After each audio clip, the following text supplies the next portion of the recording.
I'm going to tell you how to make some super effective acoustic panels like the ones you see here and in this room that will help control the flutter, echo, and room modes in your room. Or in other words, make your room sound a lot better. These will give you a similar effect to some of the professional acoustic panels that you can buy online, but at a fraction of the cost. Now, if you aren't confident in your DIY skills, don't worry, this is going to be a very detailed build tutorial. I have every step of the process recorded. Then at the end of this video, I'll have a before and after so you can listen to how it sounds before and after. But yeah, let's get started with a quick build overview and then we'll get into the details and the materials that you'll need.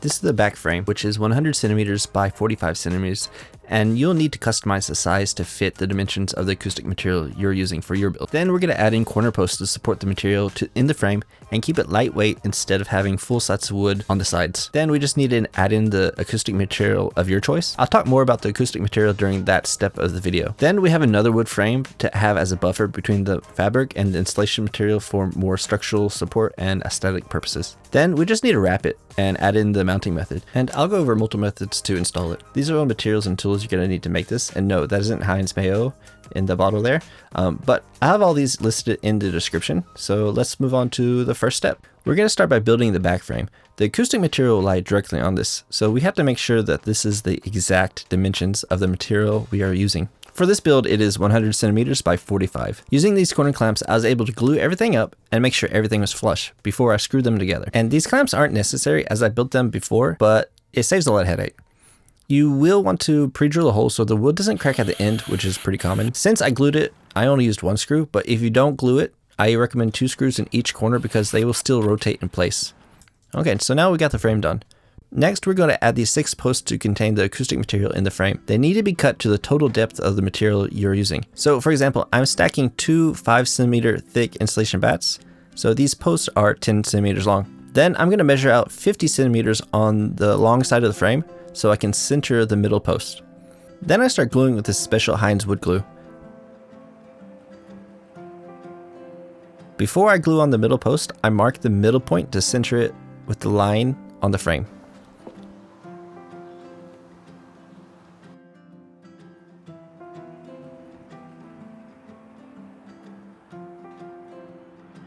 I flip it over and then add some weight to help it bond.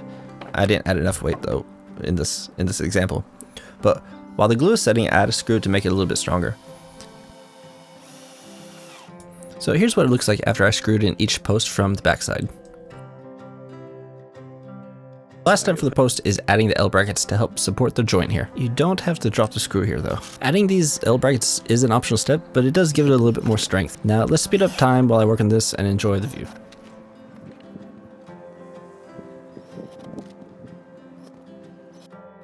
Okay, the main frame and the supports are now finished. We just need to add in the acoustic material now.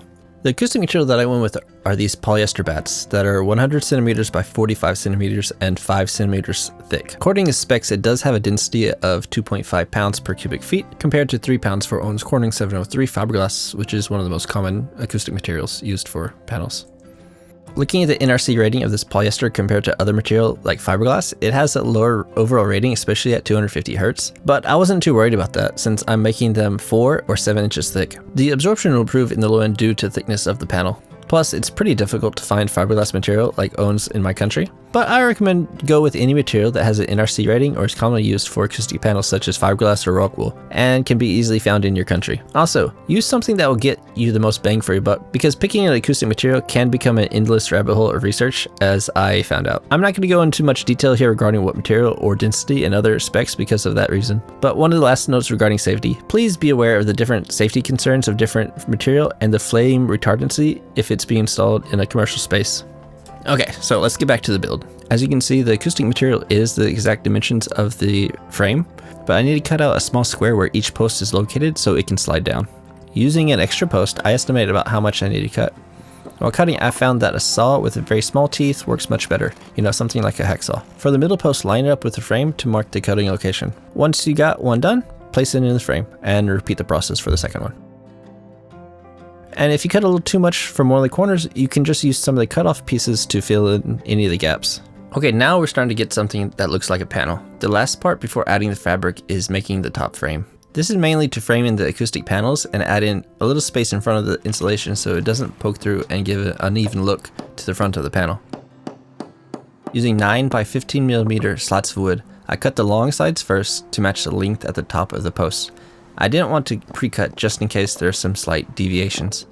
I glued those down and nailed them in. Since they are so close to the end, you need to be careful about splitting the wood. If that happens though, it's not the end of the world. No one's gonna see it after it's covered anyway. I then measured the length at the top of the frame and cut 2 pieces the same length. As you can see, the bottom is a little bit more snug, and having the top and bottom pieces match in the length keeps everything square. Once that's all set, you can sand the corners so the fabric doesn't get ripped by the corners when pulling it tight. Speaking of fabric, I've tried multiple different fabrics on these builds, and this is the best so far. It's strong and has loose enough weave so that it's breathable. How well you can breathe through it is a good test to see how acoustically transparent the material is. People seem to really worry a lot about the fabric to use, but in the end it's not going to have a huge impact.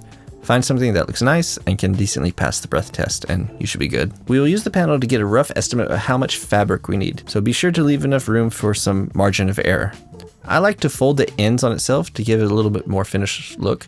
Now staple the long side first and then go to the opposite side.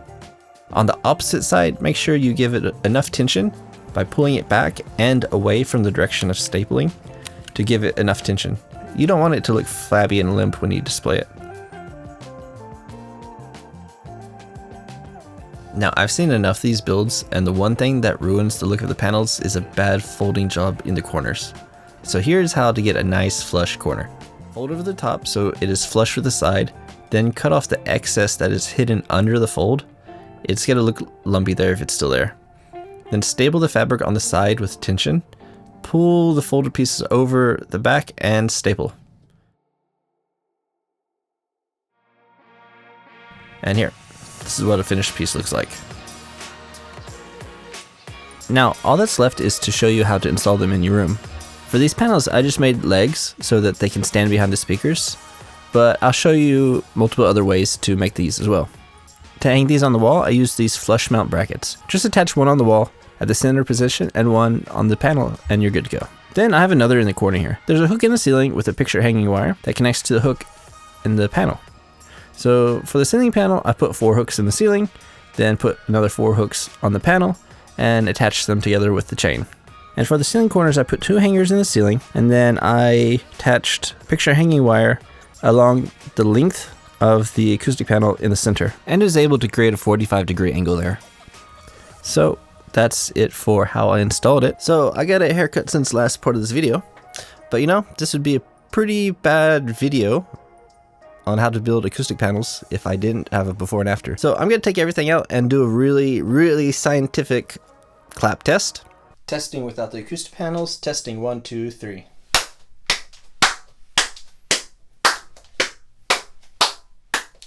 Testing 1, 2, 3. Walk around the room. Clap a bit.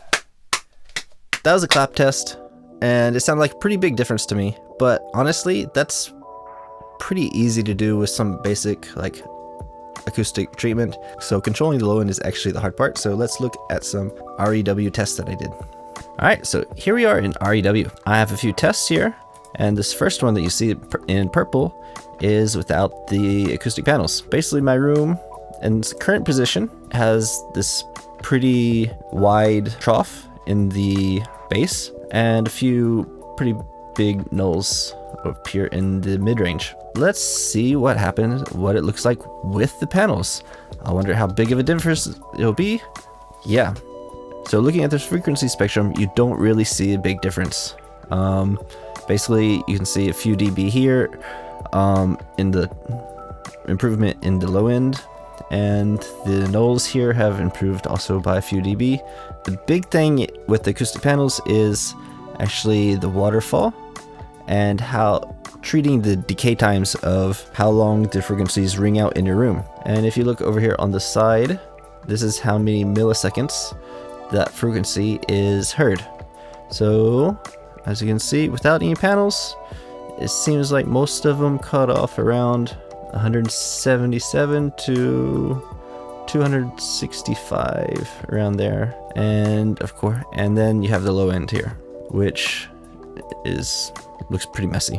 Some of these are just resonances in my room from things maybe vibrating and stuff that I still need to fix.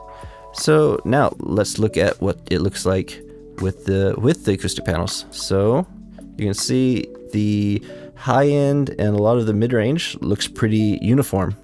You want to have the decay time pretty even among the frequency range, and the bass has improved as well, which is really hard to do with the amount of acoustic panels I have, which I only have like, how many was it? I have 11 in here. Basically, to improve this, I'm gonna need a lot more acoustic panels that are really thick. This is pretty big improvement, especially here in 40 and 160 hertz. So let's look at it one more time. Let's see what the 40 hertz is. Okay, yeah, that drops over, over 10 dB. And this one here, 160. Yeah, that's 5 dB. So the acoustic panels in our C rating says it's not going to really have a big impact on the low end, and because I made it so thick, it was able to have quite a substantial impact on the low end there. Now I have this third test here, which was one that I did last year when I changed the position of my desk and speakers. And you can see actually changing the location in the room, it made a bigger difference. So this is what it was before. And as you can see, without any panels, but in a new location, in this purple here, it's actually better than what I had before. So acoustics are important, and also finding a right position in your room is very important. Thanks for watching the video. I hope you would like and subscribe if you found this video useful. That's it, and I'll catch you in the next one. See ya.